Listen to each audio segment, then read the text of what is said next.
Nah, bersama saya, selain ada Bu Sinta yang juga guru kalian di SMA Trinitas, ada Bu Santi Setiawan yang saat ini menjabat sebagai Ketua Program Studi Akuntansi. Jadi khususnya bagi yang nanti lanjut akuntansi, kalau lanjut akuntansi di Maranatha, ya pasti ketemu Bu Santi Setiawan. Ya, nah untuk sesi kedua ini, sebenarnya sesi kedua ini fokus kita adalah menyusun laporan keuangan perusahaan manufaktur. Jadi setelah selesai, nanti yang keahlian yang kalian miliki nanti adalah mampu menyusun laporan keuangan dasar, tapi perusahaan yang bisnisnya bergerak di bidang manufaktur. Nah, di materi kuliah akuntansi dasar khususnya, perusahaan manufaktur merupakan materi terakhir yang dipelajari. Kenapa? Karena dari 3 industri yang dipelajari yaitu jasa, dagang, dan manufaktur.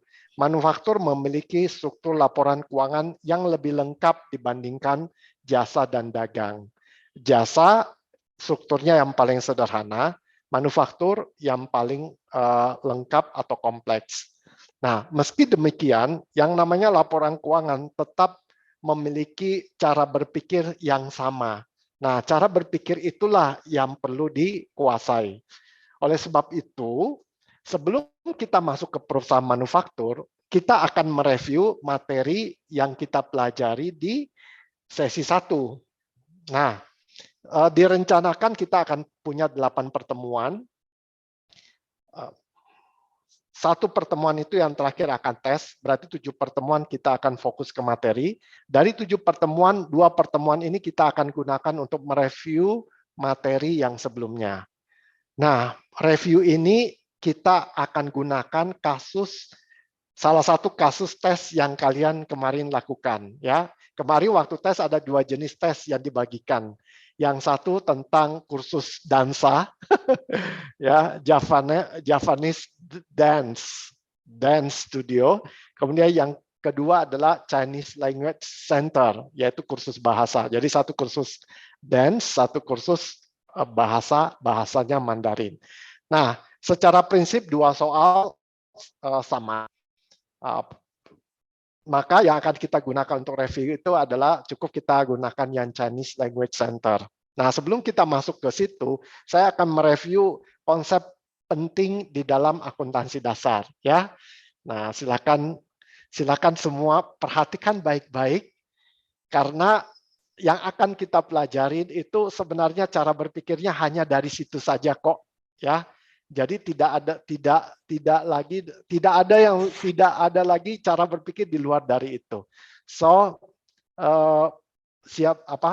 cukup fokus kepada materi ini saja, ya.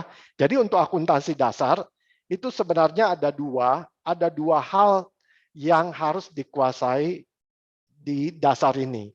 Nah, seandainya pun Anda tidak melanjutkan akuntansi ke jurusan akuntansi, ya jangan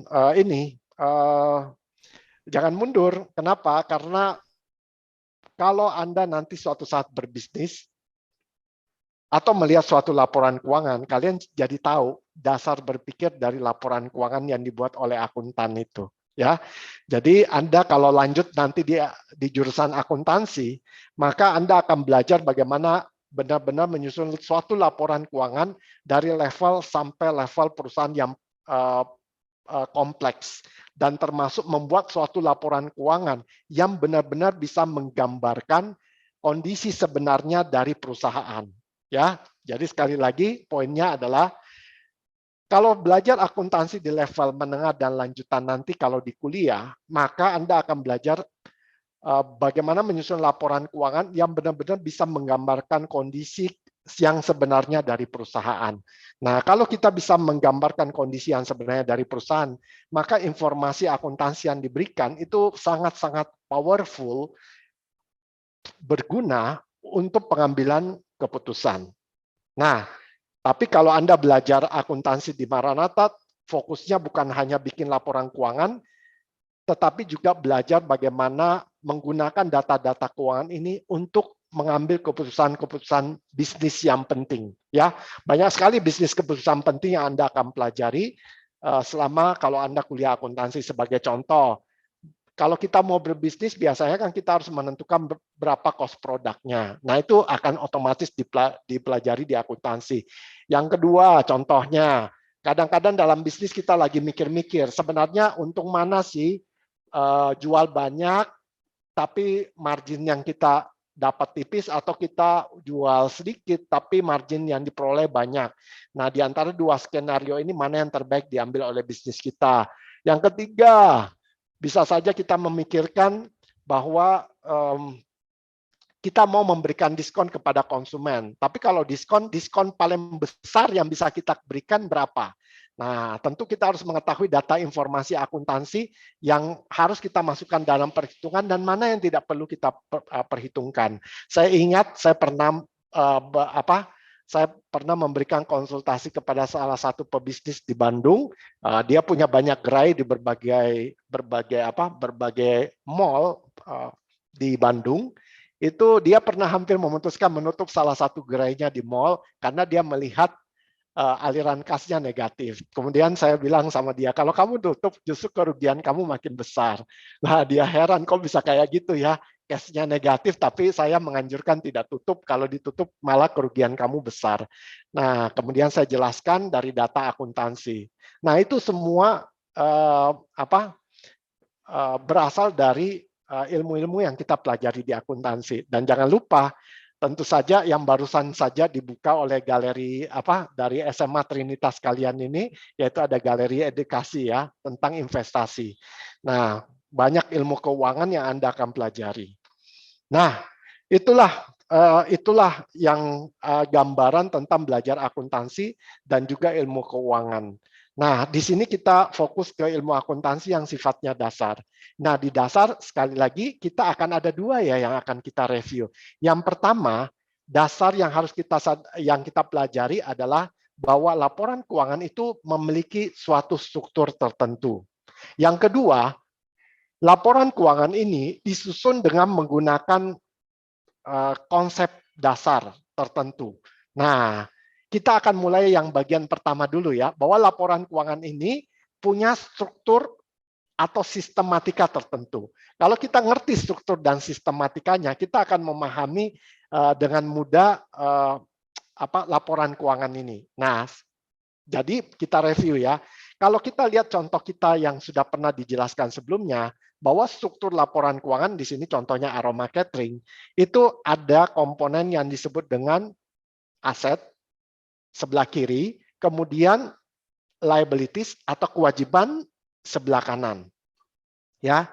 Jadi kalau Anda lihat sebelah kiri yang berwarna hijau itu adalah aset, sebelah kanan adalah kewajiban. Nah, kalau Anda lihat fokus kepada aset. Nah, aset itu terdiri atas beberapa pos atau akun laporan keuangan, ya. Jadi aset itu ada cash, ada account receivable, ada kitchen supplies, prepaid dan kitchen equipment dan seterusnya, ya. Jadi yang masuk kelompok yang sebelah kiri yaitu aset, maka kita bisa lihat bahwa aset itu sendiri terdiri atas beberapa akun atau pos pecahannya. Dan secara total angkanya pada contoh ini adalah 87.600 ya. Nah, di sebelah kanan jumlahnya sebenarnya sama yaitu 87.600. Terdiri atas komponen liabilities and equity.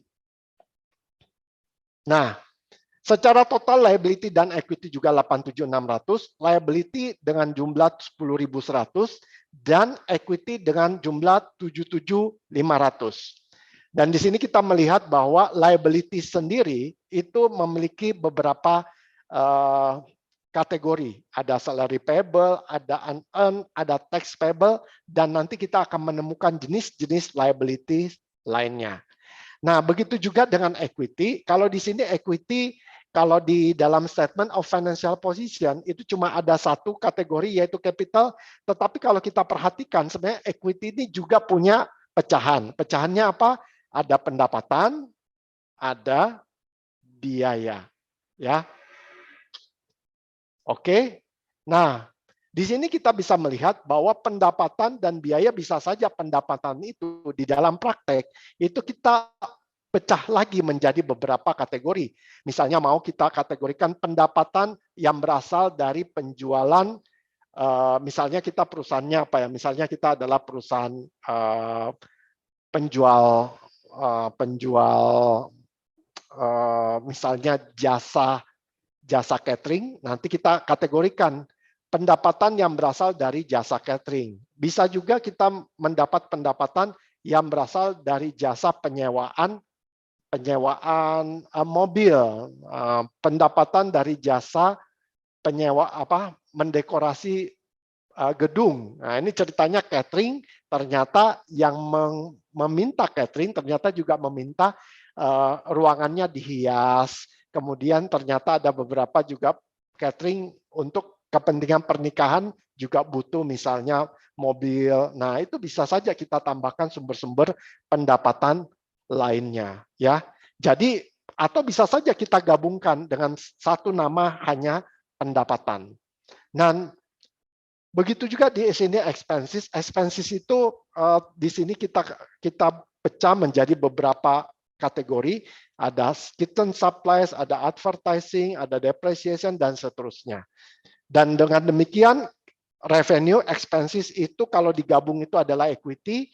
Kemudian liabilities itu terdiri atas salary payable, revenue tax payable, kalau digabung itu adalah liabilities.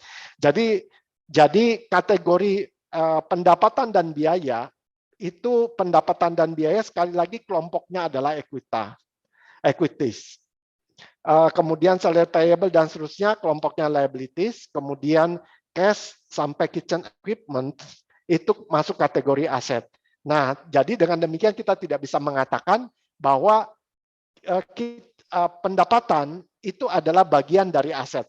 Kenapa? Karena pendapatan adalah bagian dari equity. Kan itu pecahannya. Kalau kita bilang pendapatan bagian dari aset, ketika kita jumlahkan, jumlahnya tidak klop dong. Ya kan? Nah, begitu juga kita tidak bisa mengatakan biaya adalah bagian dari aset. Kenapa? Karena biaya ketika digabungkan, dia angkanya akan bergabung ke ekuitas. Jadi angkanya tidak akan bergabung ke aset. Nah, itulah logika yang bisa kita lihat dari struktur laporan keuangan ini. Jadi struktur laporan keuangan ini akan selalu seperti itu, baik di yang kita pelajari maupun di praktek, yaitu bahwa terdiri atas 5 kelompok dasar, yaitu aset, liabilities, dan equity, revenue, dan expenses. Kalau kita mau kecilkan, maka revenue dan expenses itu adalah equity, kemudian equity adalah liabilities. Nah, kalau liabilities ya sudah selesai. Kenapa? Karena liabilities jumlahnya akan selalu sama dengan jumlah aset, yaitu sama-sama kalau dalam contoh kasus ini di Aroma Catering sebelah kiri 87.600, sebelah kanan 87.600. Dengan demikian, financial statement sebenarnya hanya terdiri atas 2 elemen, yaitu aset dan liabilities. Oke, sampai di sini apakah sudah paham? Kalau sudah paham, tolong raise hand. Kalau belum, silahkan bertanya. Oke, yang sudah paham, silahkan ini beri respon. Silakan beri respon kalau ada yang belum paham. Ya, silakan ya, kasih respon. Reaksinya bisa apa aja ya. Oh, kalau sudah ngerti berarti kasih jempol. Kalau ngerti ya, kalau sudah ngerti kasih jempol. Yang belum kasih jempol berarti mungkin belum ngerti, udah bisa ditanya. Oke, Felicia, bagaimana Felicia? Felicianya ada 2 ya, Pak? Iya, Felicia Avelin ya. Ya. Felicia Avelin gimana? Sudah paham?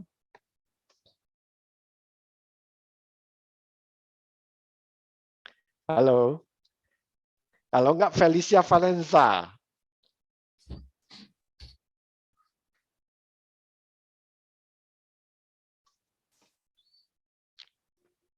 Mana nih Felicia Valenza atau Felicia Ya, Pak. Avelin? Ya. Iya, Ya, ini dengan Felicia. Valensa. Oke, Valensa ya. Ya, tadi saya baru menjelaskan tentang struktur dasar laporan keuangan ada 5 komponen, aset, liability, equity, revenue, dan expenses. Apakah Valensa paham penjelasan saya tadi? Iya, Pak, sudah paham. Oke, kalau begitu saya mau tanya, apakah expenses bisa dikatakan digabungkan dengan aset nggak? Nggak bisa. Expenses berarti bisanya digabung dengan apa? Dengan revenue. Dengan revenue. Revenue dan expenses bisa digabung dengan apa?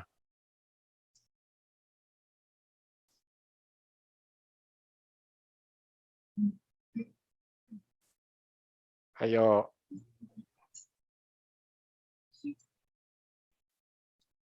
Kalau revenue dan expenses bisa digabung dengan apa? Masih ingat nggak, Valensa? Dengan liabilities. Dengan liabilities. Sebenarnya liabilities itu kan ada liabilities, ada equity ya. Nah, lebih cocok yang mana? Liabilities-nya sendiri atau equity-nya? Equity-nya. Pintar. Berarti revenue dan expenses bisa digabung dengan equity. Kalau equity sendiri, ya itu yang tadi Valensa bilang, ya sebenarnya bisa digabung dengan liabilities. Berarti laporan keuangan pada prinsipnya cuma ada 2 kan, yaitu aset dengan liabilities. Sampai sini Valensa sudah oke? Sudah paham ya? Iya, Pak. Sip.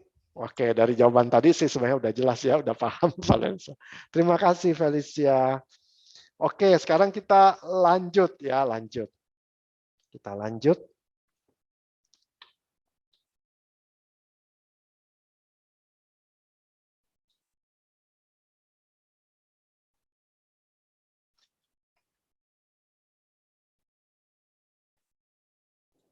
Oke, saya akan lanjut dengan ilustrasi ya, mudah-mudahan jelas. Nah,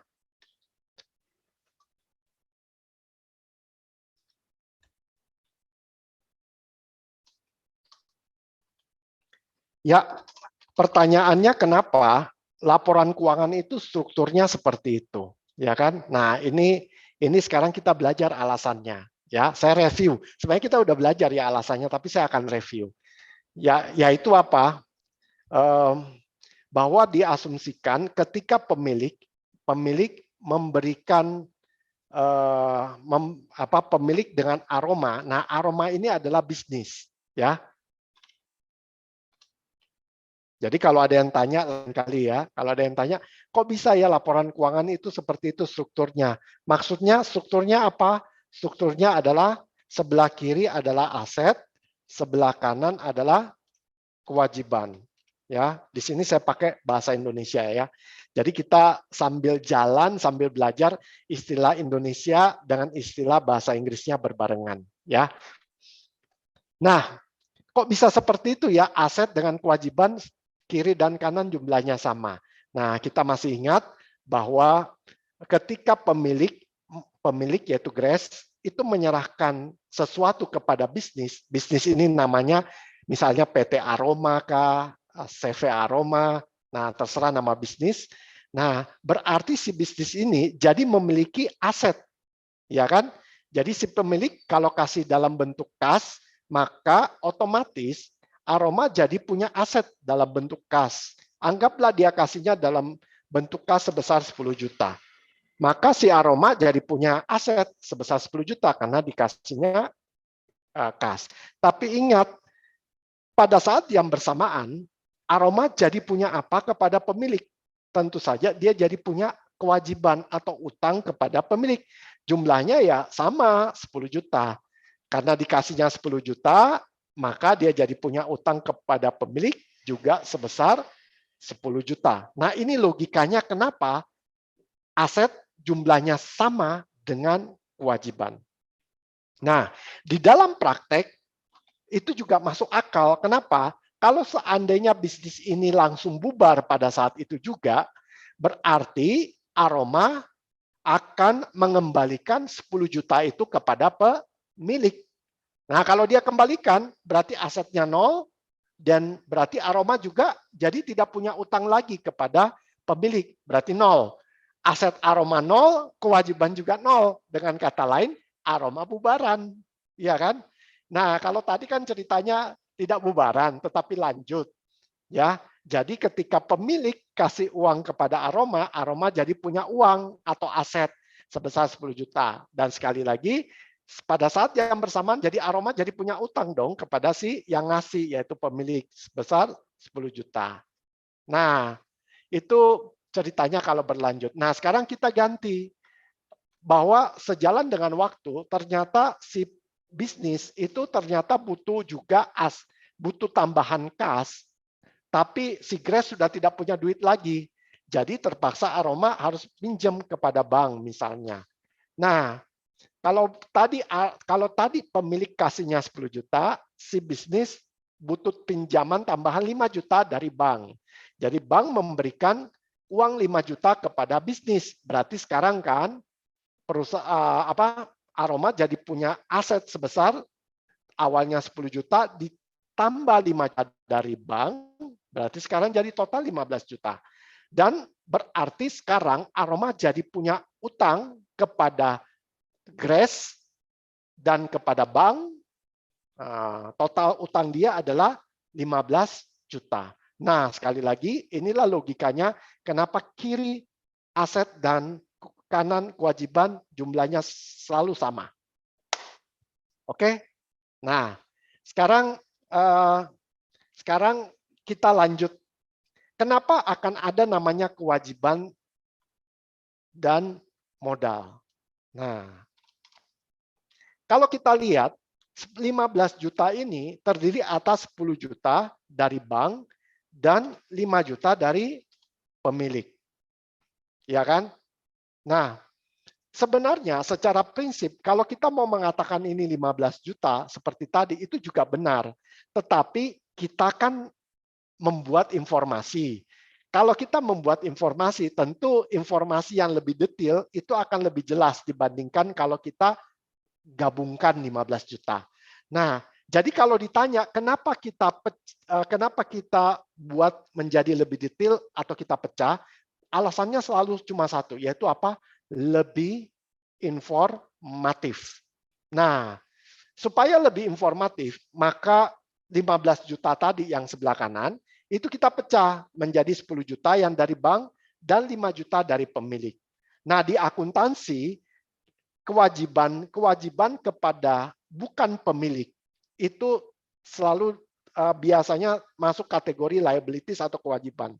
Tetapi kalau kewajibannya kepada pemilik, itu biasanya diberi nama modal. Ya, memang sih agak sedikit tricky ya di sini ya, karena akan lebih masuk akal kalau kita bilang kewajiban kepada non pemilik dan kewajiban kepada pemilik atau Grace, ya kan? Nah, kalau kita bikin seperti ini kan agak gampang kita mengerti ya. Nah tapi apa boleh buat ya, karena kita semua sudah terima bahwa biasanya kewajiban kepada pemilik ini selalu diberi nama modal, maka kita paham aja bahwa oke lah, bahwa kewajiban kepada pemilik ini nama lainnya adalah modal. Nah, sebenarnya apakah salah juga kalau dikasih nama modal nggak? Ya tidak. Kenapa? Karena modal itu yang dilihat adalah dari sudut pandang pemilik ke perusahaan. Nah, sementara dari tadi penjelasan kita adalah dari sudut pandang Aroma kepada pihak lain dan pihak pemilik. Jadi selalu lihatnya dari sudut pandang Aroma. Jadi bayangkan Anda adalah Aroma, Anda tahu Anda punya kas 15 juta dan Anda punya utang ke bank 10 juta dan Anda punya utang kepada pemilik sebesar 5 juta. Nah, itu cara pandang Aroma. Tetapi di dalam akuntansi, di dalam waktu menyusun laporan keuangan, ternyata untuk kewajiban kepada pemilik itu dilihatnya dari mata atau sudut pandang si pemilik. Jadi kalau si pemilik melihat laporan keuangan ini, dia tidak melihat saya punya utang, tapi dia melihat saya punya modal di Aroma. Nah, jadi karena dilihatnya dari sudut pandang pemilik, khusus untuk kewajiban kepada pemilik, namanya bukan kewajiban kepada pemilik, tetapi dikasih nama modal. Sekali lagi, logikanya karena dilihatnya dari sudut pandang si pemilik. Nah, tetapi dalam setiap kali kita menyusun laporan keuangan, itu akan lebih mudah kita melihat dari sudut pandang aroma. Kenapa? Karena memang akuntan menyusun laporan keuangan punya aroma. Akuntan tidak menyusun laporan keuangan punya bank, tidak menyusun laporan keuangan punya Grace ya dalam kasus ini. Oke, sampai di sini semoga paham ya bahwa kewajiban kepada non pemilik atau modal itu dipisahkan karena pertama untuk masalah informasi saja ya. Jadi ketika kita melihat kewajiban, maka kita tahu itu adalah hutang aroma kepada non pemilik. Setiap kali kita melihat modal itu kita mengetahui bahwa itu sebenarnya hutang aroma kepada non pemilik. Nah, sekali lagi, kalau seandainya bisnis ini bubaran nih ya, bubar. Berarti si aroma akan mengembalikan 15 juta itu kepada 10 juta kepada bank. Nah, kalau dia berikan 10 juta kepada bank, berarti hutang dia menjadi 0. Berarti sisa 5 juta kan asetnya. Nah, kalau dia bubar lagi, ya dia asetnya tinggal 0. Nah, maka utang dia juga jadi 0 kepada pemilik. Nah, itulah logikanya. Ya, jadi kiri dan kanan selalu sama. Nah, kita lanjut bahwa bisnis ini tidak bubaran tapi berjalan ya, berjalan. Berjalan, kalau dia berjalan, ceritanya bisnis bisa saja mendapatkan aset dari konsumen ya, konsumen. Kok konsumen mau memberi uang kepada aroma? Ya tentu karena aroma sudah sudah memberikan jasa kepada konsumen, dan untuk balas jasa itu konsumen tentu akan memberikan sesuatu kepada aroma.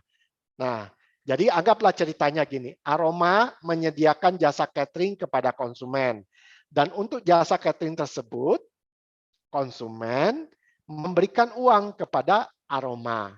Nah, kalau untuk jasa itu anggaplah jasanya sebesar 2 juta, ya. Jasanya sebesar 2 juta, berarti sekarang aroma jadi punya aset. Yang tadinya 15 juta, tambah 2 juta dari konsumen, berarti sekarang menjadi 17 juta. Nah, kalau ada tambahan kas 2 juta dari konsumen, nah pertanyaannya, sebelah kanannya ini yang mana? Apakah kepada bank atau kepada pemilik? Ya tentu saja logikanya dari konsumen tentu jatuhnya at the end kan pasti kepada pemilik kan. Kenapa? Karena kalau kepada non pemilik itu kita bayarnya sesuai dengan jumlah utang kita plus bunga tentunya. Ya, tetapi kalau kepada pemilik itu kita bayarnya berdasarkan hasil usaha kita, termasuk yang tadi hasil usaha kita yang kita terima dari konsumen. Berarti 2 juta itu larinya kemana? Tentu larinya kepada pemilik. Jadi pemilik, sekarang perusahaan punya utang kepada pemilik bukan 5 juta saja, tetapi 7 juta.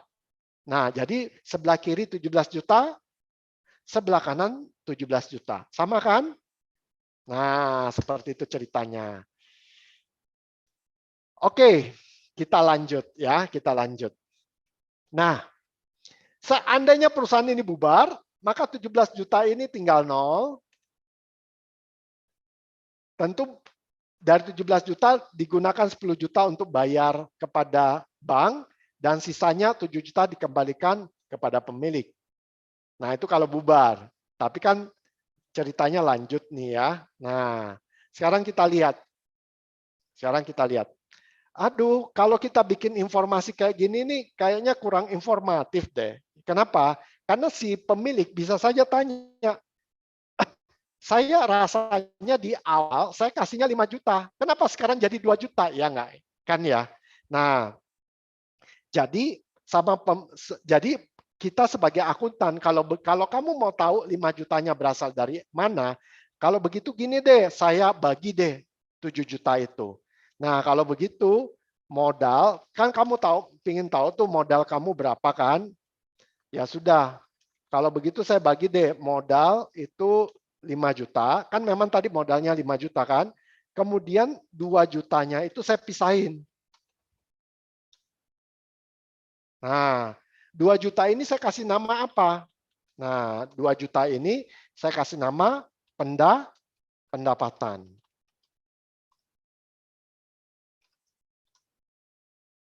Nah, inilah logikanya bagaimana ceritanya dari modal dipecah menjadi pendapatan. Jadi kalau modal tidak dipecah menjadi pendapatan, berarti kan totalnya 7 juta modal. Tapi karena untuk kepentingan informasi, maka modal dibagi lagi menjadi modal dan pendapatan. Modalnya 5 juta, pendapatan 2 juta. Kalau digabung ya tetap aja sama aja 7 juta. Ya. Nah, seperti itu logikanya. Dan sekarang kita tambah satu yang terakhir, yaitu biaya kan. Nah, yaitu apa? Bisnis. Nah, kali ini tentu untuk melayani konsumen bisa saja dia membutuhkan tenaga dari pegawainya ya, pegawai. Nah, ini dia pegawai nih. Pegawai sudah bekerja, untuk itu bisnis harus bayar kepada pegawai. Nah, kalau dia bayar kepada pegawai, tentu saja asetnya berkurang dong. Nah, anggaplah asetnya untuk bayar pegawai, dia menggunakan aset sebesar 1 juta. Nah, berarti asetnya bukan 17 juta lagi kan? Berarti menjadi 16 juta. Nah, sebelah kiri 16 juta, sebelah kanan masih 17 juta. Nah, kita pakai logika, siapakah yang harus menanggung berkurangnya 1 juta aset Aroma? Ya, kita pakai logika saja ya.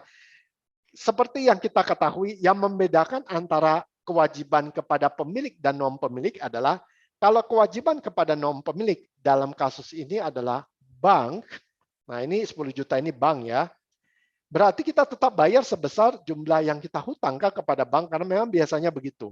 Nah, tapi kepada pemilik kan mendapatkan bukan berdasarkan pinjaman yang diberikan plus bunga, tetapi berdasarkan hasil operasi perusahaan. Nah, dalam rangka operasi itu tentu saja perusahaan juga akan membayar pegawai tadi kan. Berarti logikanya yang menanggung kekurangan 1 juta itu siapa? Ya tentu akan kepada pemilik. Jadi pemilik akan menanggung 1 juta. Jadi jumlahnya dikurangi 1 juta. Nah, 1 juta ini kita beri nama apa? Nah, itulah yang kita sebut dengan nama biaya. Jadi kita melihat di sini ketika aset itu digunakan dalam rangka operasi perusahaan, tentu aset perusahaan akan berkurang 16 juta. Nah, siapa yang akan menanggung pengurangan itu? Tentu bukan non-pemilik, tetapi pemilik, yaitu si Grace. Nah, itulah sebabnya kenapa di dalam laporan keuangan strukturnya itu terdiri atas 5 komponen ini, yaitu aset. Nah, dengan demikian kita bisa mengatakan aset adalah segala sesuatu yang dikuasai oleh Aroma, oleh bisnis, yang dapat digunakan, lihat ya, dapat digunakan untuk operasi dia. Ya. Sementara kewajiban itu adalah utangnya Aroma kepada bukan pemilik. Jadi aset Aroma bisa berasal dari non-pemilik maupun pemilik. Kewajiban adalah berasal dari non-pemilik. Nah, kalau yang modal itu berasal dari pemilik. Nah, bagi si pemilik tentu dia ingin tahu ya, kenapa ya modal saya yang awalnya 5 juta bisa berubah. Nah, perubahan itu tentu saja harusnya berasal dari operasi perusahaan. Kalau dia dapat dari konsumen berarti itu adalah pendapatan. Kemudian kalau dia gunakan asetnya untuk melayani konsumen, nah itulah yang disebut dengan biaya. Jadi itulah logikanya kenapa di dalam laporan keuangan kita memiliki 5 komponen utama ini. Nah, kemudian kalian tanya, tapi di aset tadi ada macam-macam aset. Nah, berarti aset pun sebenarnya bisa kita pecahkan. Ada kas, ada kas, ada piutang, ada sediaan bahan habis pakai, dan lain-lain. Nah, apapun itu kalau kas dengan piutang, sediaan bahan habis pakai, dan semua aset dijumlahin, ya tetap jumlahnya pasti sama aja kan. Nah, tetapi sekali lagi kenapa dipecah, pasti tujuannya cuma satu, yaitu apa? Supaya lebih informasi. Jadi kalau kita cuma kasih tahu perusahaan punya aset 16 juta, 16 juta, kan kita ingin tahu 16 juta itu apa saja sih? Kan bisa terdiri atas kas, piutang, dan lain-lain. Nah, itulah ceritanya. Begitu juga dengan kewajiban. Kewajiban bisa saja dipecah menjadi kewajiban kepada bank, berarti kita kasih tulis utang bank. Nah, ada juga ternyata kewajiban kepada konsumen, itu yang kita sebut dengan piutang. Piutang. Pendapatan diterima di muka, ya. Ada juga utang kepada supplier. Nah, itu yang disebut dengan utang usaha. Utang usaha. Dan utang-utang lainnya, ya. Nah, ya tetap saja kalau digabung jumlahnya akan sama dengan pendapatan. Nah, tadi kita sudah lihat pendapatan juga bisa dipecah menjadi pendapatan pendapatan dari catering, pendapatan dari penyewaan kendaraan, pendapatan dari dekorasi gedung, biaya pun bisa dipecah lagi menjadi biaya gaji, biaya listrik, biaya sewa, biaya iklan, dan seterusnya. Nah, modal sendiri juga kadang-kadang masih bisa lagi dipecah. Biasanya dipecah menjadi laba ditahan, kalau dia perseroan terbatas, kemudian dividen, kemudian prefer. Nah, bisa seperti itu. Nah, itu artinya apa? Kalau kita mengerti logika seperti ini, maka ketika kita belajar akuntansi, kita jangan panik melihat jumlah akun yang bisa sampai belasan puluhan bahkan ratusan ketika kita terjun di praktek. Kenapa? Karena semuanya itu demi kepentingan informasi saja. Kita selalu ingat pada prinsipnya sebenarnya laporan keuangan itu cuma terdiri atas 5 komponen, yaitu aset,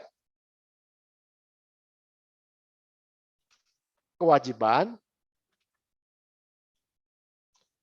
modal, pendapatan, dan biaya. Nah, kalau cuma 5 ini rasanya kita lebih mudah ya melihat strukturnya ya. Meskipun kita tahu bahkan sebenarnya bentuk yang paling dasar dari laporan keuangan sebenarnya cuma ini. Aset sebelah kiri, kewajiban sebelah kanan. Selesai. Itulah struktur laporan keuangan. Nah, sampai di sini saya mau tanya dulu, apakah paham nggak penjelasan saya tadi untuk bagian pertama? Kalau paham, berikan, jangan Anda sekarang. Sekarang ketik di chat, kolom chat, ketik di kolom chat. Paham. Nah, oke, saya mulai dari sekarang. 1, 2, 3. Kalau paham, ketik kata paham. Ya. Wah, sudah, ya. Oke, sudah ada, luar biasa ya. Oke ya, jadi sudah paham ya tentang struktur laporan keuangan ya. Atau ada yang kurang paham silakan, ada yang mau bertanya? Ya meskipun paham mungkin masih ada kurang-kurang dikit silakan. Ya.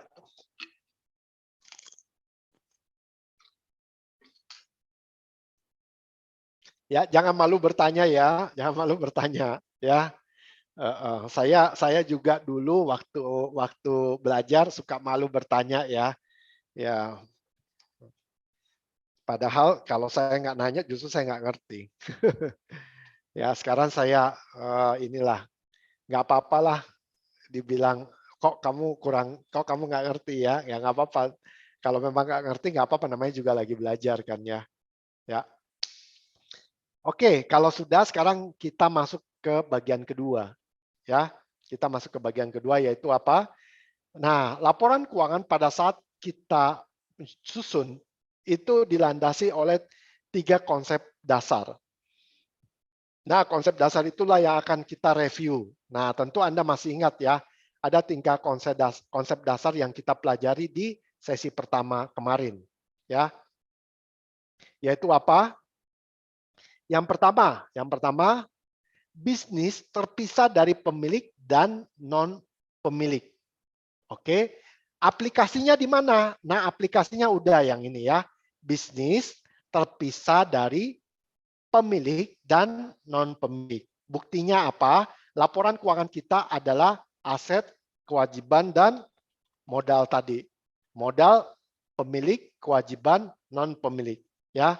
Jadi laporan keuangan kita kalau ditanya, kok bisa ya laporan keuangan menunjukkan ada aset, ada kewajiban, dan modal? Ya karena kita mengaplikasikan konsep yang pertama tadi. Bahwa kita menganggap bisnis terpisah dari pemilik dan non-pemilik.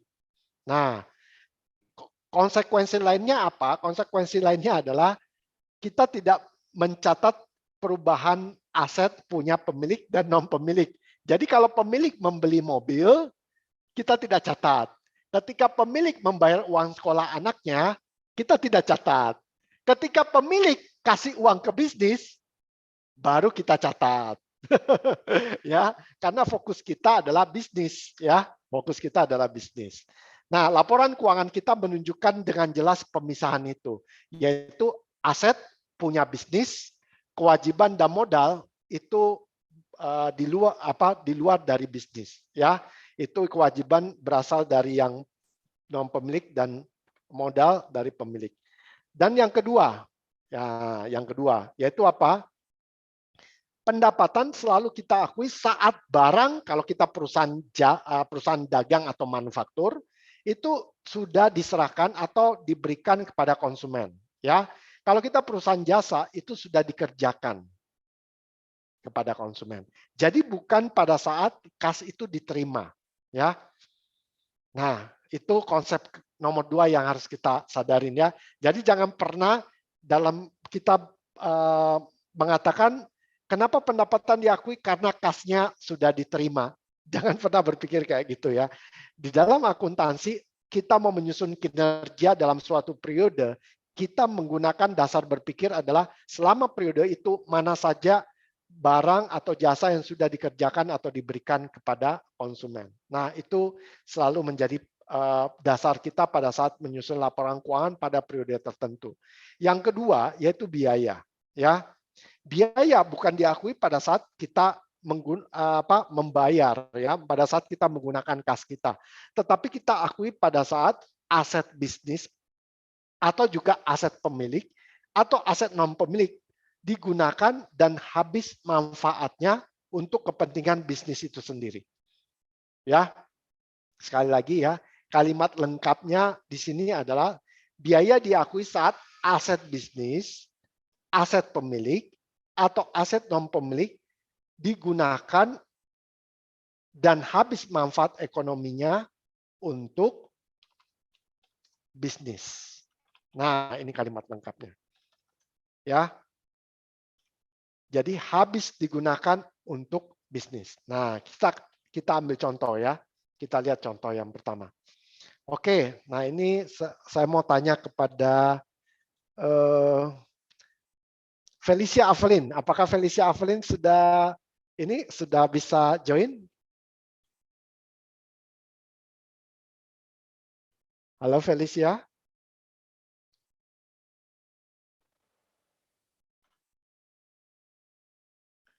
Felicia belum bisa respon. Bagaimana kalau siapa ya? Kalau Selin gimana? Ada Selin? Ya, Pak. Oke, Selin suara saya cukup jelas? Jelas, Pak. Ya. Tadi 3 konsep ini yang kita review, ada yang mau ditanyakan dulu nggak oleh Selin? Nggak ada. Cukup jelas ya? Ya, Pak. Nah, sekarang kita akan lihat contohnya untuk konsep nomor 3 ya. Oke, siap ya? Ya, Pak. Nah, sekarang saya mau tanya, perusahaan punya kas, ini posisinya aset atau sudah jadi expense?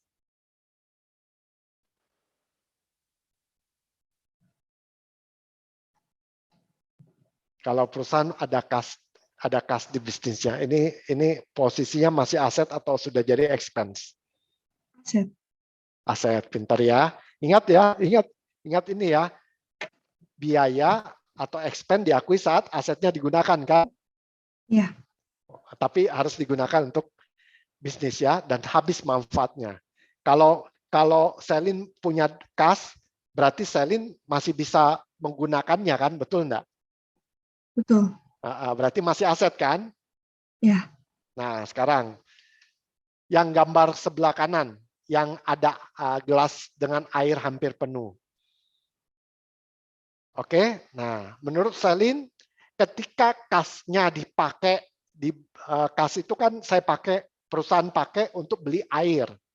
Ya, nah pertanyaannya, sudah ada biaya atau masih tetap aset? Sudah ada biaya. Si airnya. Kasnya dipakai untuk beli air. Nah, berarti sudah ada biaya atau sebenarnya masih tetap aset? Tunggu, Selin mengerti nggak ceritanya? Uangnya dipakai beli air. Itu gambar nomor 2 ya. Iya. Nah, apakah gambar nomor 2 ini posisinya masih aset atau sudah jadi expense? Masih aset. Kenapa masih aset bukan expense? Soalnya belum digunakan untuk pemilik atau non pemilik. Belum digunakan, apanya belum digunakan? Airnya. Iya, betul. Airnya belum dipakai kan? Iya. Oke, berarti kalau Selin masih punya air, berarti airnya masih bisa digunakan betul untuk bisnis, betul enggak? Betul. Pintar. Ya, sekarang airnya, sekarang kita menuju ke gambar ketiga. Berarti gambar kedua masih aset ya. Nah, gambar ketiga, sebagian airnya sudah digunakan oleh bisnis, misalnya ya karyawannya minum kan, bisa aja kan ya. Karyawannya sudah capek kerja dia minum, ya airnya tinggal sebagian. Nah, berarti saya mau tanya, gambar nomor 3 menunjukkan perusahaan punya aset atau ada Udah sudah expense? Yang mana yang jadi expense? Airnya. Air yang mana? Air yang dipakai atau air yang sisa? Air yang dipakai. Betul. Berarti yang kosong itu expense ya? Iya. Nah, sekarang saya tanya, kalau air yang sisa? Masih aset. Masih aset. Pintar. Berarti Selin paham ya beda aset dengan expense? Paham, Pak. Paham ya? Selin mau kasus yang lebih challenging? Nah, ini kasus yang lebih challenging. Ya, ini kasusnya perusahaan Coca-Cola. Ya, nomor 1 itu kas, nomor 2 air, produk Coca-Cola, dan yang berikutnya konsumen membeli Coca-Cola. Ya, oke, Selin siap? Siap. Oke, siap ya. Jadi ceritanya berarti pertama-tama kan perusahaan punya aset dalam bentuk kas, betul enggak? Betul. Sampai sini paham ya? Kas itu dia pakai untuk beli air kan? Ya. Kemudian air itu dia pakai untuk bikin Coca-Cola. Iya. Oke. Kemudian Coca-Cola itu kemudian dia jual kepada konsumen. Oke. Iya. Oke, Selin paham nggak ceritanya? Sudah paham ceritanya? Paham. Oke, paham ya. Kalau begitu saya tanya. Kas, aset atau expense? Aset. Bentar. Pikir baik-baik ya. Definisi aset ya. Aset ya, karena dia masih punya manfaat ya. Air, aset atau expense? Aset. Aset. Coca-Cola, aset atau expense? Aset. Aset. Coca-Cola yang sudah dijual kepada konsumen? Expense. Pinter. Wah, ini jawabannya benar semua. Oke, berarti Selin paham ya bahwa perusahaan bisa saja mengubah asetnya dari satu aset menjadi aset lain. Selin paham? Paham ya? Oke, jadi sekarang kalau ada orang yang bilang perusahaan membeli air, apakah otomatis itu pasti menjadi expense atau belum tentu? Belum tentu. Belum tentu. Kalau ternyata airnya dipakai minum oleh karyawan, berarti jadi. Expense. Kalau airnya dipakai untuk bikin produk produk minuman perusahaan tersebut, berarti jadi Masih aset. masih aset. Karena minumannya masih bisa digunakan oleh perusahaan kan? Iya. Nanti kalau dia sudah jual kepada konsumen, berarti perusahaan masih punya asetnya nggak? Enggak. Enggak, makanya sudah menjadi Expense. expense. Nah, berarti Selin paham kalimat ini kan? Paham.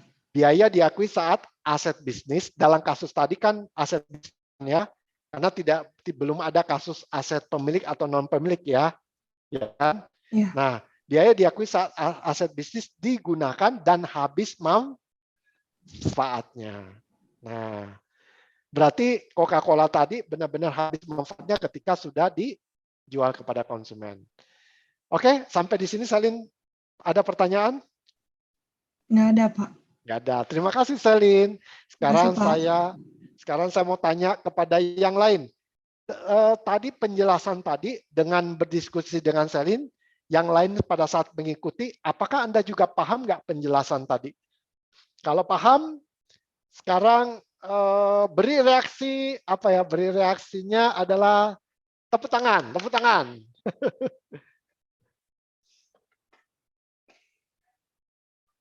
Oke, very good ya, very good. Ya, oke. Dengan demikian Anda paham ya bahwa konsep akuntansi yang dasar itu sebenarnya ya fokusnya hanya itu saja ya. Jadi sekali lagi tadi yang saya jelaskan itu adalah ada dua hal yang harus kita kuasai di level dasar dari akuntansi.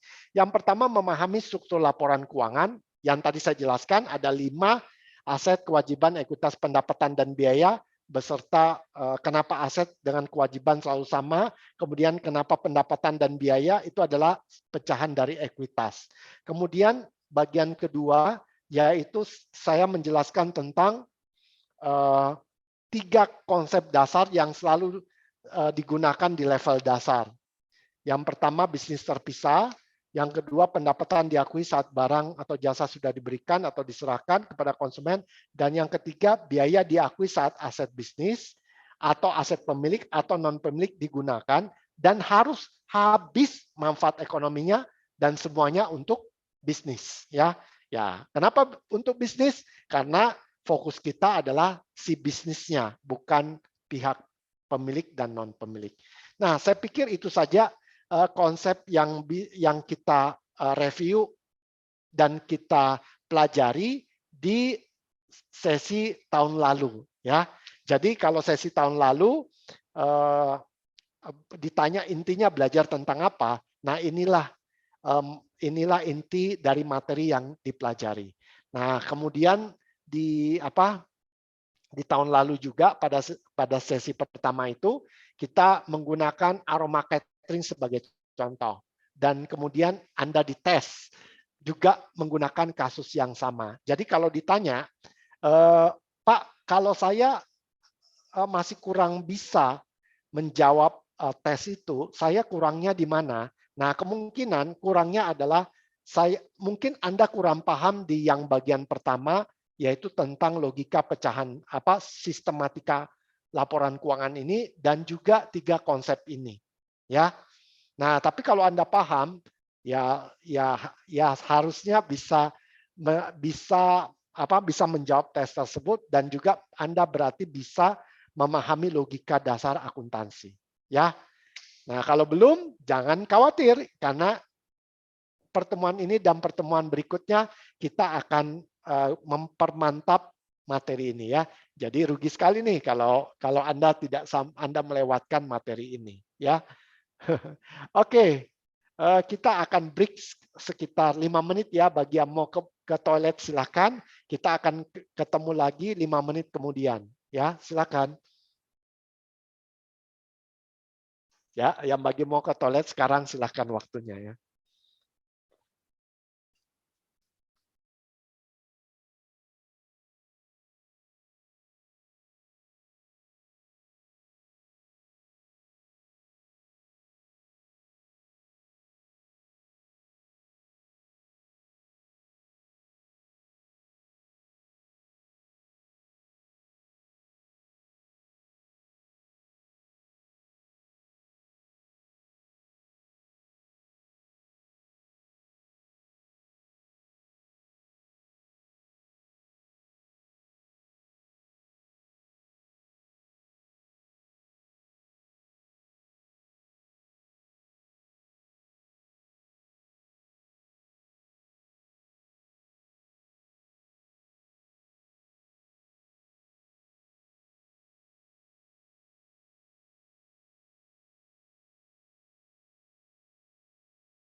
Oke, kita lanjut ya. Nah, sekarang kita akan sama-sama semua sudah mendapatkan file ini enggak? Coba saya tunjukin ya.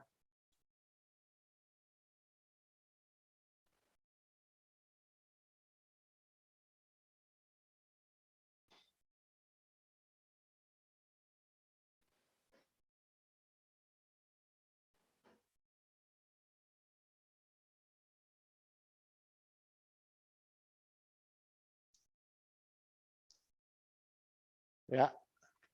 Semua udah dapat file ini. Kalau sudah ini aja beri tanda jempol. Berarti udah dapat. Ada 2 file yang diberikan, yaitu kasus yang ini. Mungkin ada juga udah menyimpan ya, meskipun belum dibagikan ya. Ini kasus ujian kan, sama file ini ya.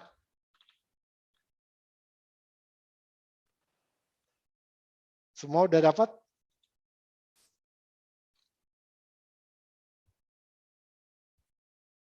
Kalau sudah, coba beri tanda jempol biar saya tahu siapa tahu ada yang belum dapat. File yang Oke. sebelumnya itu ini ya Pak.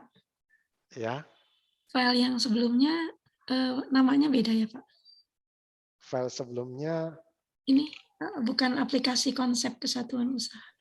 Aplikasi konsep. Kemarin yang dikasih. Aplikasi Chinese Language Center bukan? Saya salah ya? Bentar dulu Pak. Saya lihat dulu. Sepertinya yang tunggu ya.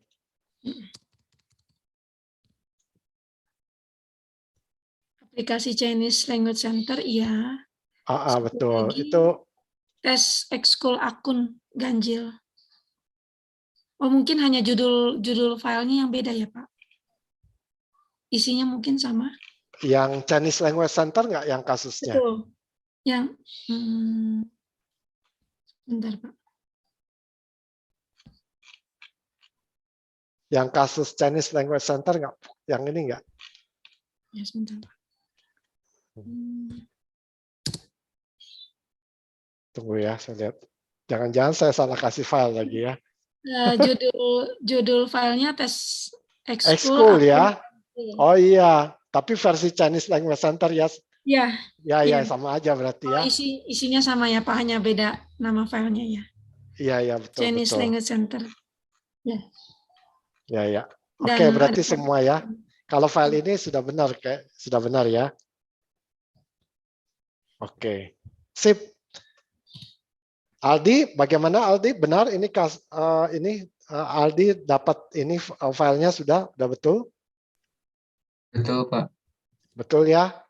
Oke, apakah Aldi bisa membuka nggak filenya? Ya, Pak. Bisa? Bisa. Oke, semua silakan membuka kasus Chinese Language Center ya. Sama membuka file ini ya.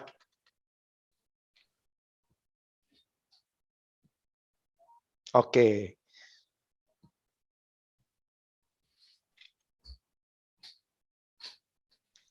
Oke, kalau Stefani, Sandiana, Stefani,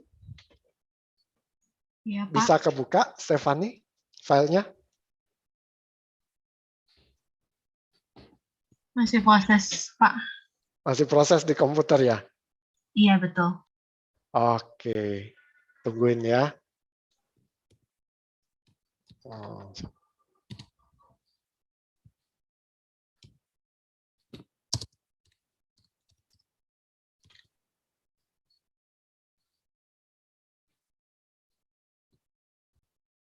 Modeska bagaimana? Bagaimana filenya baik-baik aja bisa kebuka?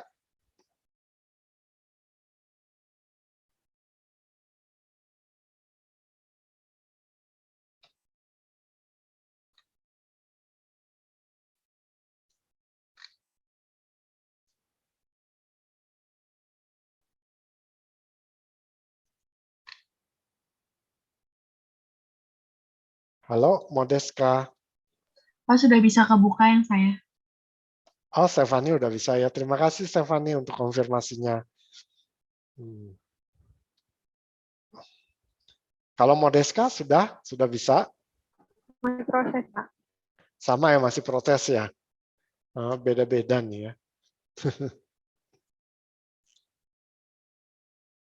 Ya, kita tunggu. Siapa lagi? Jadi ada dua file yang perlu kita buka ya, yang kasus sama aplikasinya ya. Anselma bagaimana Anselma? Anselma udah kebuka? Udah, Pak. Cuman kayaknya lagi error deh. Lagi mau di-restart dulu. Oh, komputernya yang error ya. Anselma komputernya lagi bermasalah ya Anselma ya.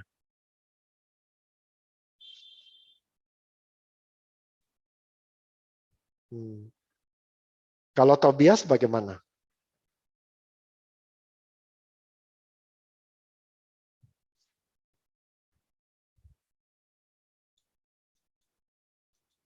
Halo? Kok suaranya ini ya, Tobias kecil banget. Apakah jauh dari mic? Halo Tobias?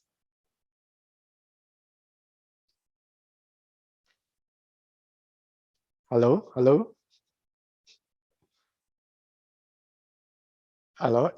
Ya, ya tadi agak jelas. Coba hilang lagi. Aman Tobias? Dua-duanya? Mantap. Oke.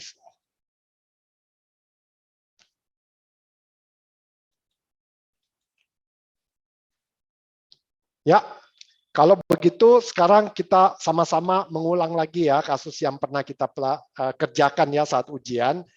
Pada saat ujian ada yang mendapatkan bukan Chinese Language Center tapi Javanese Dance Studio. Nah, pada prinsipnya sama yang ditanyakan tapi beda bisnis ya. Tapi yang kita lihat kan bukan beda ya, walaupun bisnisnya beda tapi prinsip untuk menyusun laporan keuangan tetap sama ya. Jadi kita akan menggunakan yang Chinese Language Center. Nah, mari kita sama-sama lihat kasusnya.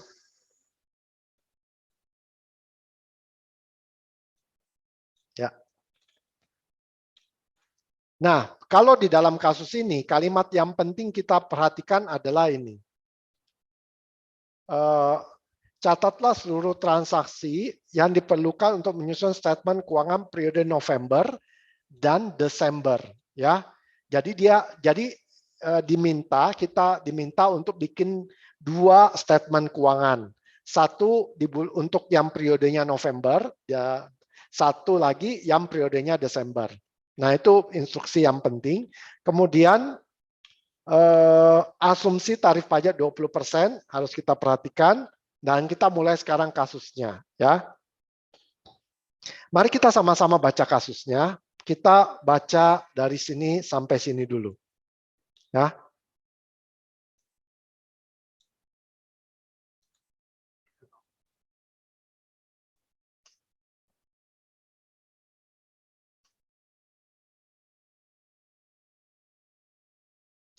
Yang sudah selesai baca langsung raise hand ya. Yang sudah selesai baca langsung raise hand.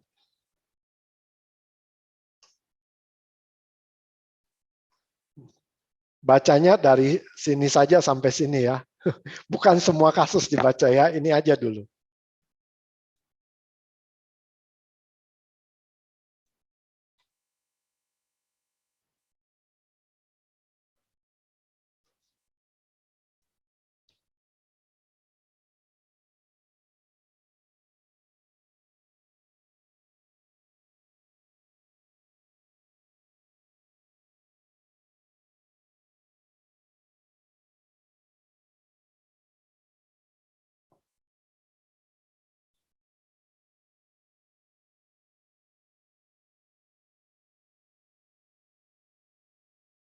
Oke, terima kasih sudah ada yang selesai. Ada lagi yang sudah selesai membaca bagian ini? Oke, terima kasih sudah bertambah ya. Oke. Sekarang kita masuk ke file Excel ya. Coba Anda buka file Excel Anda ya. Nah, waktu ujian kemarin kita menggunakan sheet yang WS sama financial statement ini ya. Oke, semua lihat ya. Nah, tadi kasusnya kan tanggal 1 November ya, 1 November. Di dalam 1 November. Ini kok 1 Januari? Oh, 11 Januari. Oke, berarti ya 1 November. Kasusnya 1 November. Oke, mari kita lihat. 1 November, Grace tarik tunai 10 juta dari rekening pribadinya. Dan kemudian diberikan kepada CLC. Si bisnis ini namanya CLC. Kalimatnya di sini menaruhnya di bank bisnis yang merupakan milik CLC. Nah, berdasarkan konsep yang kita pelajari, berarti kita tahu bahwa aset CLC bertambah, yaitu sebesar berapa? Sebesar 10 juta. Nah, nama aset yang tepat di sini apa? Kas. Nah, di sini saya tulis 10.000 aja ya. Jadi 3 angka di belakangnya saya tidak tuliskan demi kesederhanaan. Ya, 10 juta. Nah, kemudian kita tahu karena konsep nomor 1 bahwa perusahaan dengan pihak lain terpisah, berarti perusahaan punya aset 10 juta dan jadi punya utang kepada pihak lain. Nah, pihak siapa dia hutangnya? Kepada pemilik. Utang kepada pemilik berarti modal kan? Berarti bertambahlah utang dia 10 juta. Nah, ya kan? Aset sebelah kiri, modal sebelah kanan. Oke? Nah, sekarang yang Anda perlu lakukan adalah sekarang nanti kita akan selesaikan tidak menggunakan pakai sheets ini, tapi kita akan belajar dengan sistem jurnal, ya. Nah, semua udah lihat di sini. Nah, Anda buka file, Anda buka sheets Anda yang jurnal, ya, jurnal. Nah, kita akan belajar logika jurnal. Perhatikan baik-baik logika yang sempat kita review sempat kita bahas di akhir pertemuan tahun lalu. Nah, sekarang kita akan mantapkan, ya. Kita akan mantapkan. Nah, tadi akunnya apa saja ya? Tadi akunnya adalah kas di Bank My Business, ya kan? Maka di sini kita cari kas kas di Bank My Business. Di sini kita lihat ada kode akun ya, 110. Nah, kita mencari 110. Nah, kemudian yang kedua tadi adalah apa? Modal. Oke, maka kita cari modal. Modal kodenya apa di sini? Modal kodenya adalah 3110. Nah, kita tulis 3110.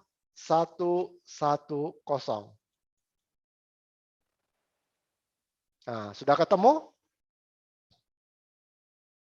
Oke ya, sudah ketemu. Nah, tadi kas di Bank My Business posisinya kan di aset. Aset kiri ya. Betul ya, aset kiri, kewajiban kanan, modal juga kanan ya. Jadi kita ingat ya, aset kiri, kewajiban dan modal kanan. Jadi posisinya ada di kiri untuk aset. Nah, jadi kiri, jadi debit ini sama dengan kiri. Ya, Anda tulis kiri. Kalau Anda tidak mau ingat debit atau kredit, lebih baik Anda bisa mengganti debit adalah kiri, kredit adalah kanan. Kewajiban di sebelah kiri, aset di sebelah kiri, kewajiban dan modal di sebelah kanan. Ya, tadi jumlahnya berapa? 10.000. 10.000-nya di kiri dan modal di sebelah kanan 10.000. Oke. Nah, pada saat kita mencatat ini, kita melihat di dalam laporan keuangan kas bertambah sudah 10.000 dan juga modal bertambah 10.000. Nah, dengan demikian transaksi yang pertama ini selesai. Sekarang kita masuk transaksi kedua. Nah, Grace juga memberikan kepada CLC, dia memberikan apa? Interaktif flat panel. Nah, itu bentuknya TV ya. Kalau kita biasa nonton di berita, biasanya pembawa berita itu biasa coret-coret di TV ya. Nah, itu nama kerennya adalah interaktif flat panel. Dan perangkat audio untuk keperluan bisnis. Perlengkapan khusus ini bernilai total 72 juta dan diestimasi memiliki manfaat ekonomi selama 5 tahun. Berarti kita tahu bisa dipakai untuk bisnis 5 tahun ya. Tapi di sini kan kita diminta bikin laporan keuangan cuma sebulan ya. Nah, tapi kita catat dulu nih bahwa sekarang kita berarti kan Anda menambahkan perusahaan jadi punya aset ya. Nama asetnya apa? Perlengkapan kursus atau perlengkapan ruang kelas sama aja sebesar 72 juta. Nah, karena yang memberikan adalah pemilik, berarti sekarang hutang perusahaan kepada pemilik menjadi bertambah. Yang tadi awalnya tadi cuma 72 juta, sekarang menjadi 82 juta.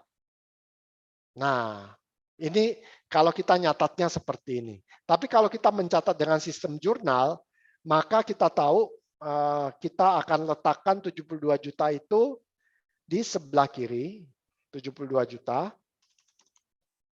Nah, 72 juta. Dan yang di sebelah kanan berarti totalnya bukan cuma 10 juta ya, berarti sekarang menjadi totalnya 82 juta. Ya. Ini Anda mau buat secara terpisah sama aja ya. Atau Anda mau satukan 82 juta, 10 dan 72 juga oke. Berarti sekarang kita akan lihat apa nama akunnya, namanya Classroom atau Course Equipment. Ya, kodenya di sini adalah 1210. Nah, silakan Anda masukkan ke dalam Excel Anda yang transaksi pertama. Kalau sudah ketik di kolom chat selesai ya. Sekarang Anda diminta untuk memasukkan transaksi yang pertama. Selesai. Wih, luar biasa. Semua selesai ya.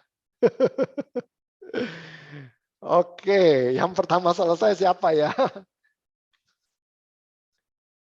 Yang pertama selesai Brennan. Wow. Brennan.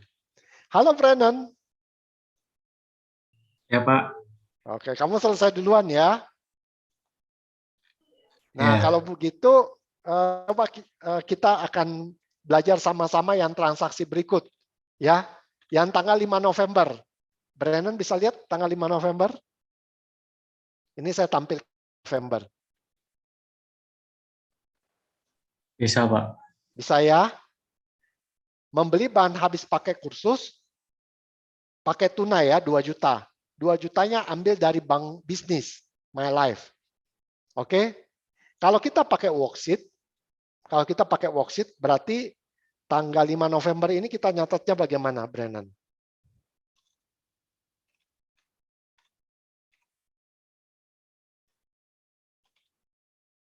Ya.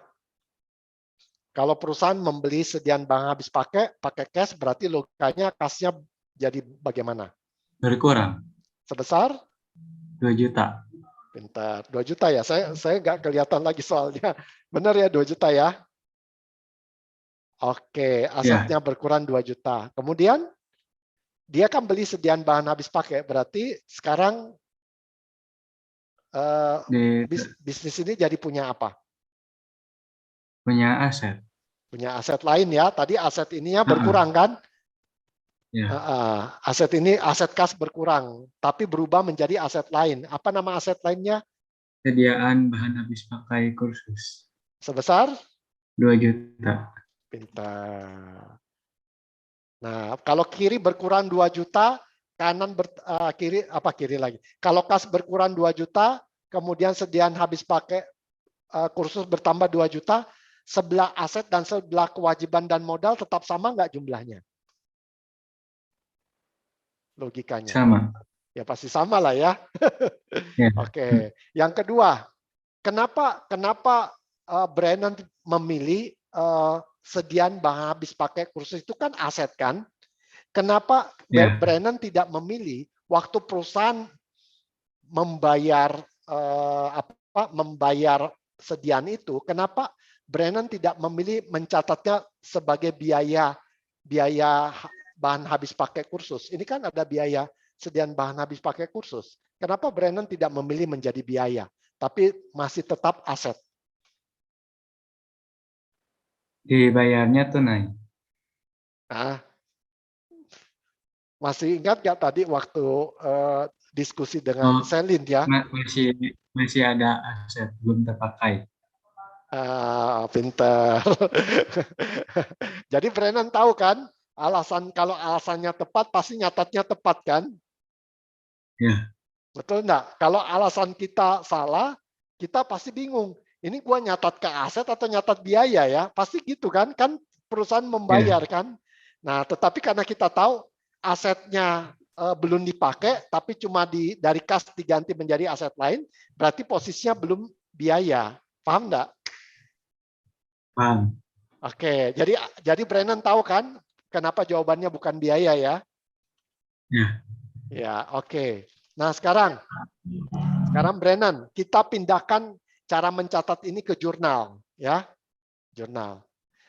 Ingat ya, ada 2 akun di sini ya. Yaitu kas berkurang dan sediaan bahan habis pakai bertambah ya. Ya. Oke, kita pindahkan ke jurnal. Nah, ada sediaan bahan habis pakai, ada kas ya, sediaan bahan habis pakai. Di sini kodenya nomor berapa ya? Sediaan bahan habis pakai. 1130 ya. Ya. Betul tidak? Nah, 1130. Kemudian kalau kas 110. Oke. Sekarang saya mau tanya. Kalau aset posisinya sebelah mana? Kiri. Kiri. Supplies itu atau sedia bahan habis pakai itu dalam cerita ini bertambah atau berkurang? Bertambah. Nah, kalau bertambah berarti posisinya di debit atau kiri atau kredit atau kanan? Debit. Kiri atau kanan deh? Kiri. Kiri. Kang aset kiri kan? Ya. Berarti kalau bertambah di sebelah Kiri. kiri. Bertambah tadi berapa? 2 juta. 2 juta. Ya, 3 angkanya tidak usah ditulis ya.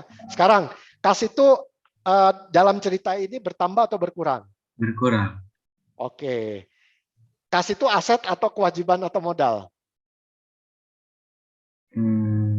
Kewajiban. Aset.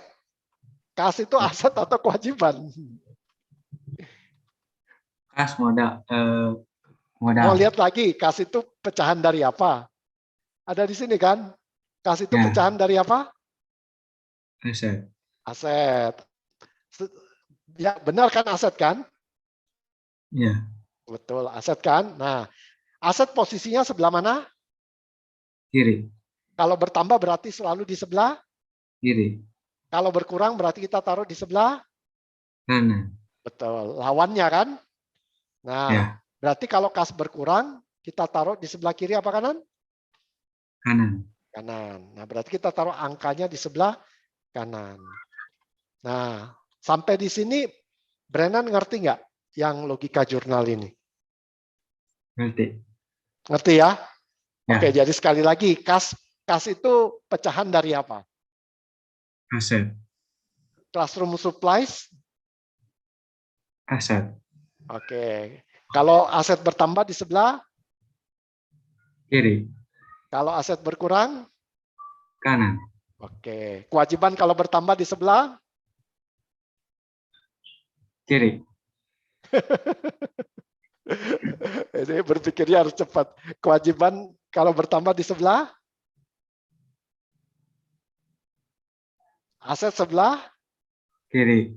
Kewajiban sebelah? Kanan. Kalau aset bertambah berarti di sebelah? Kiri. Kewajiban kalau bertambah di sebelah? Kanan. Kanan.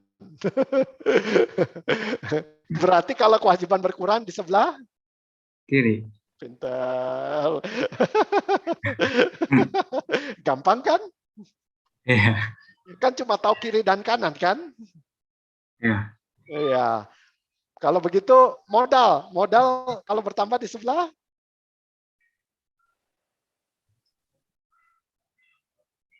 Kanan. kanan. Kan gampang kan, cuma modal kan sama aja dengan kewajiban, betul tidak? Iya. Iya, yang kamu harus ingat sebenarnya kan cuma aset dengan kewajiban kan? Iya. Ya, paham nggak Brennan? Paham. Oke, kalau begitu saya tanya Brennan bisa menyelesaikan transaksi selanjutnya dengan memasukkan ke dalam kertas kerja jurnal ini? Bisa? Tinggal dilanjutkan? Bisa ya? Oke, Ya. kalau begitu yang lain tolong melanjutkan transaksinya. Kan kemarin sudah dikerjakan juga saat ujiannya. Nah, coba Anda selesaikan tapi tidak usah mengerjakan seperti saat ujian ya. Kerjakan pakai sistem jurnal ini aja ya. Nah, nanti kita akan bahas sama-sama di pertemuan kita yang minggu depan. Jadi jangan lewatkan ya minggu depan itu, karena di minggu depan kita akan belajar semakin memantapkan logika jurnal ini ya. Saya pikir itu saja untuk hari ini. Terima kasih semuanya. Sebelum kita bubaran, mari kita sama-sama foto bareng ya. Tolong dinyalain kameranya dan kita akan foto bareng.